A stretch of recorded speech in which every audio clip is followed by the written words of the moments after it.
on Oklahoma Chronicle, we have spent a good amount of time discussing the arguments for and against State Question 836. That's the measure that would put all candidates, regardless of party affiliation, on a single primary ballot, and then all voters would get to choose between them, with the top 2 vote getters moving on to the general election. The big news this week was that the signatures were turned in ahead of the deadline. 173,000 signatures are required to put that measure on a ballot, and organizers say they turned in more than 200,000. The spokesperson with the campaign called the signature gathering efforts Herculean. They had to collect these signatures over Christmas. They had to do it in a snowstorm.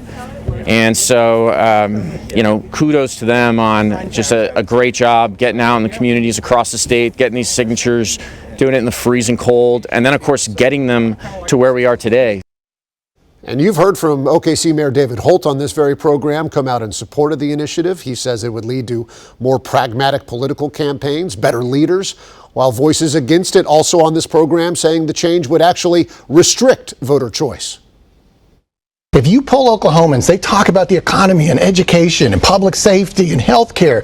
That's what the candidates should be talking about. That's what the candidates would be talking about if State Question 836 were to become law. It severely restricts voters' choices in that November general election. You get 2 people to choose from. And like you said a minute ago, they might both be from the same party. In California, they often are. Sometimes 2 Republicans, sometimes 2 Democrats. Either way, the voter isn't getting a lot to choose from.